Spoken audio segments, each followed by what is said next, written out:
Handmade চুড়িগুলো যেভাবে ইচ্ছে সেভাবে নতুনত্ব করে পরা যায়, বিভিন্ন স্টাইলে পরা যায়।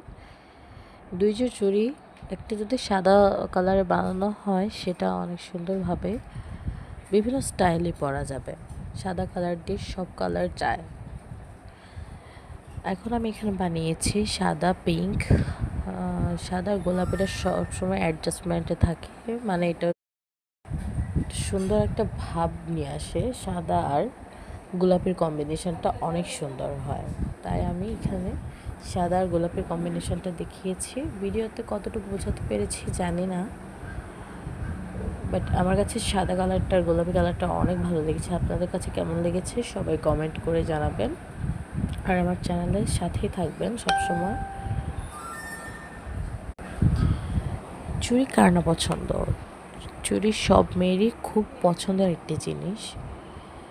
যদি চুড়িটি হয় মাল্টি কালারের তাহলে তা আরও বেশি সুন্দর লাগে। আর সব মেয়ের চুড়ি বিভিন্নভাবে বিভিন্ন স্টাইলে পরতে ভালো লাগে, তাই এই হ্যান্ডমেড চুড়িগুলো যদি বানিয়ে নিজেরা বাসায় পরেন তাহলে অনেক অনেক সুন্দর লাগবে, কারণ নিজের হাতে বানানো জিনিসের মূল্যটাই অন্যরকম।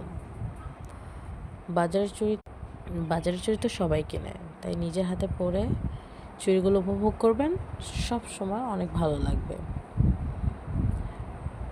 সাদা আর গোলাপের কম্বিনেশনটা সবসময় অনেক সুন্দর হয়।